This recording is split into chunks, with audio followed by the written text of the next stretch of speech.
Want to speak real English from your first lesson? Sign up for your free lifetime account at EnglishClass101.com. Hi everybody, welcome back to Ask Alisha, the weekly series where you ask me questions and I answer them. Maybe. First question this week comes from Min Thur. Hi Min. Min says, hi Alisha, could you please show me how to pronounce these symbols? So the first symbol here in your list is this mark. So this is read as hashtag. So we use this a lot on social media like Twitter, Instagram. This mark means hashtag or is read as hashtag.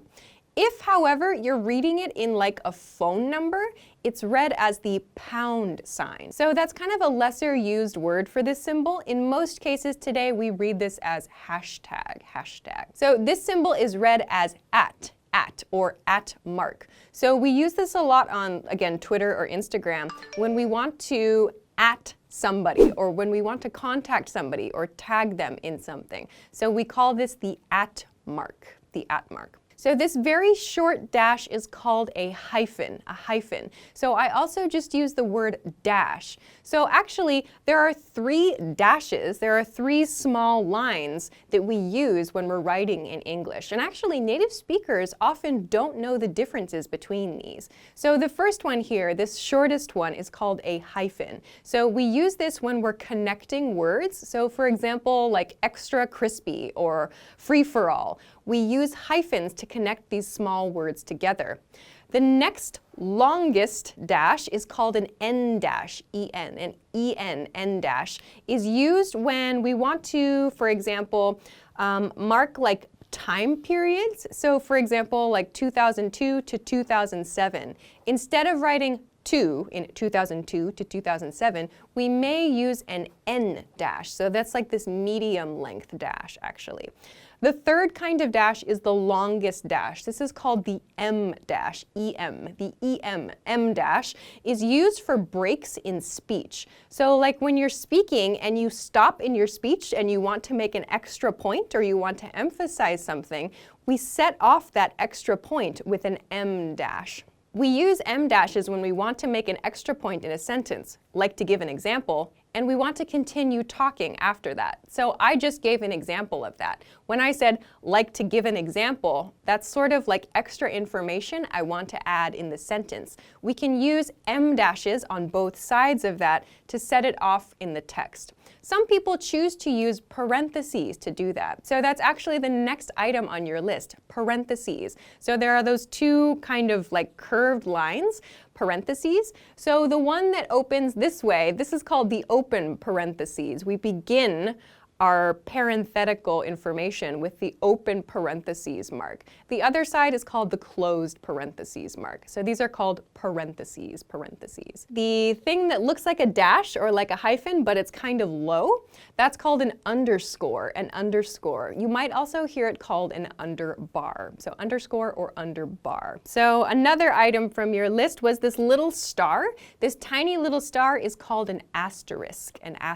We read that as asterisk. It's kind of hard to say, even for native speakers. Then for questions, when we're making questions, we finish the sentence with a question mark. We call that a question mark. And then it's not on your list, but when we have like a shocking statement or a surprising statement, we use the exclamation mark. The exclamation mark or the exclamation point. That's what that's called. Your final item on the list was this thing. That's called a slash.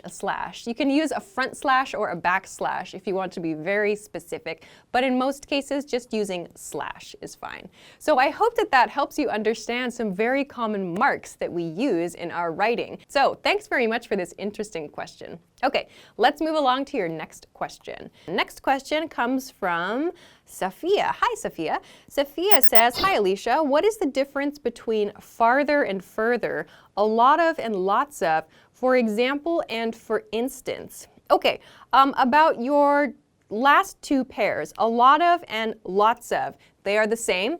And for example and for instance, those are also the same. For instance might sound slightly more formal than for example. But generally speaking, these are used exactly the same way. You can use them in the same way in every situation that I can think of. Okay, but I do want to talk about your first pair here, farther and further. Farther and further, when you're talking about distance, they can be used the same. We use them the same way when we're talking about distance. This can be like distance in time. It can be like a physical distance as well. However, further has some uses that farther does not. So further can also mean more. Some examples. We need to look further into this problem. She further refined her skills by taking a training course.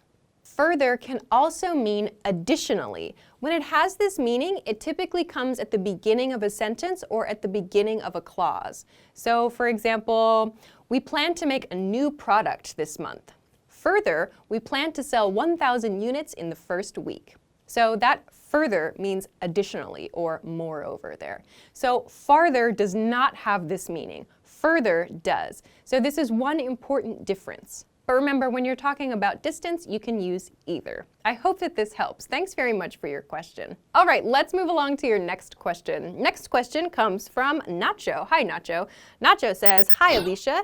English speakers use crispy, crunchy, and crisp when they explain food. What's the difference? Okay, let's talk about crispy and crunchy first. I want to focus on crunchy to begin with. So crunchy comes from the word crunch. So when we eat crunchy foods, in our mouth, they make a crunching sound. It's like hard to eat these things. Crunchy foods are often like hard candies, so maybe like peppermint, or it could be like carrots, for example, could be really crunchy.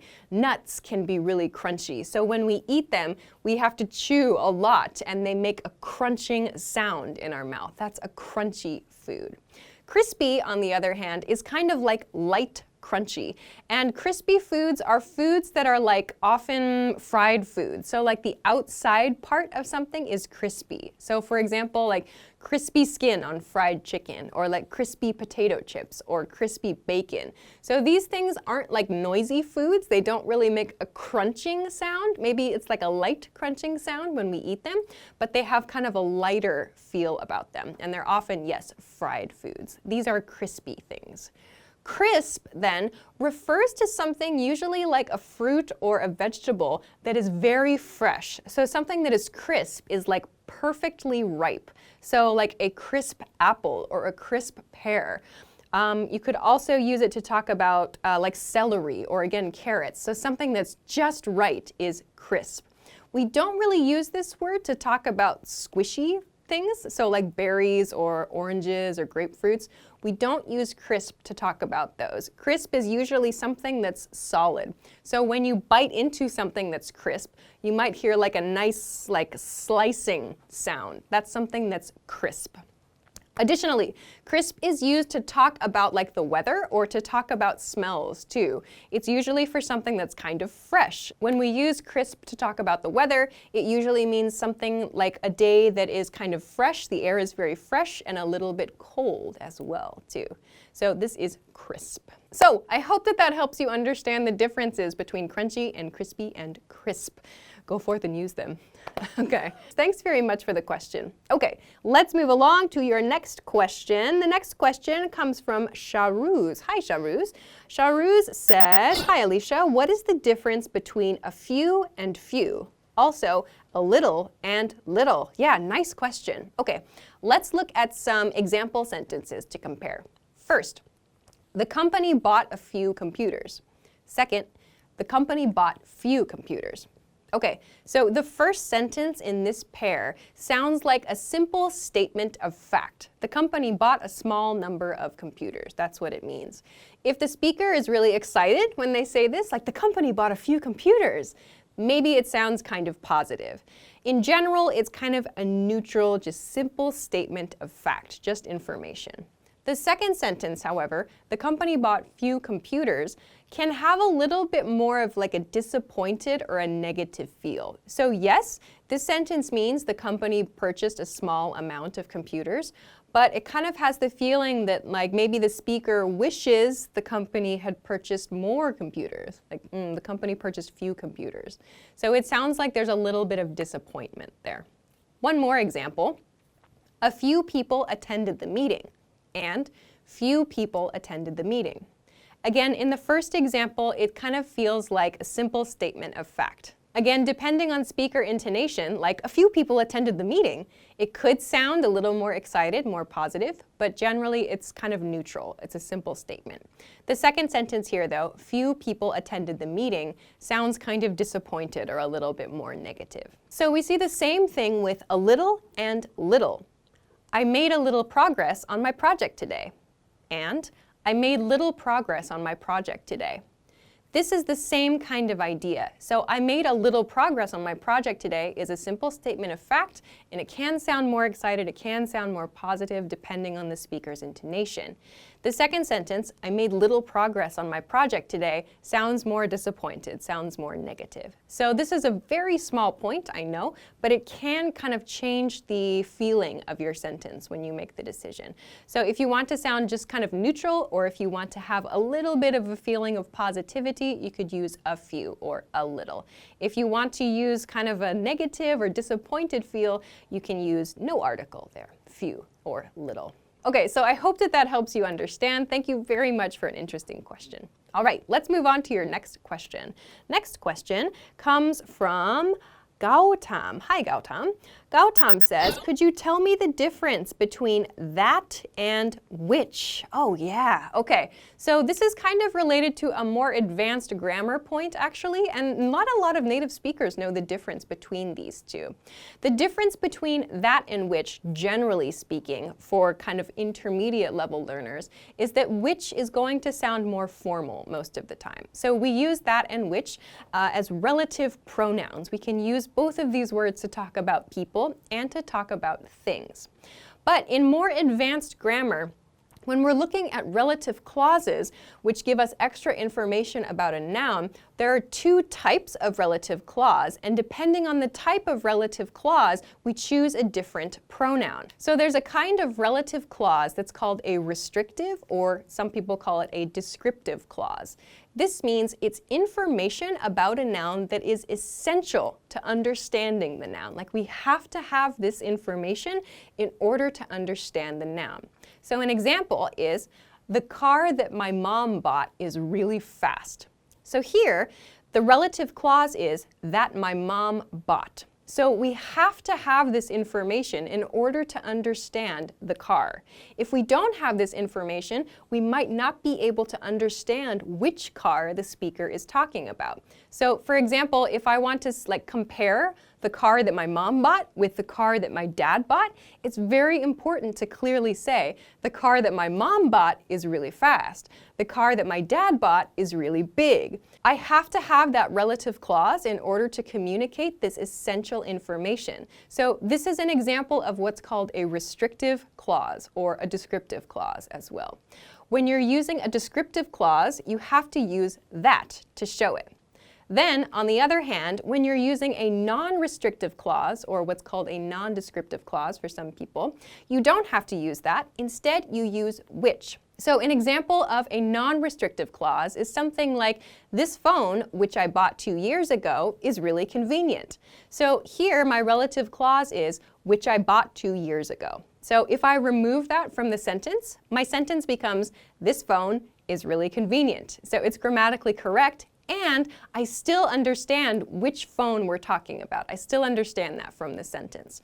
So in these cases, the information in that relative clause is not essential. I don't need that information to understand the noun. In these cases, we use which. And you'll also notice that these non-restrictive relative clauses are set off with commas. So we have a comma at the beginning and a comma at the end of the clause. So these are a couple of different ways that you can kind of spot restrictive and non-restrictive clauses. So again, this is kind of a more advanced grammar point and something that even lots of native speakers don't know. But that is the difference. That is the difference in terms of grammar and in terms of your pronoun choice. So I hope that that helps you. Thanks very much for this question. Okay, that's everything that I have for you for this week. Thank you, as always, for sending your interesting questions. Remember, you can send them to me at englishclass101.com/ask-Alisha. Of course, if you like the video, please give it a thumbs up. Subscribe to our channel if you haven't already, and check us out at englishclass101.com for some other things that can help you with your English studies. Thanks very much for watching this week's episode of Ask Alisha, and I will see you again next week. Bye-bye. Want to speed up your language learning? Take your very first lesson with us. You'll start speaking in minutes and master real conversations. Sign up for your free lifetime account. Just click the link in the description.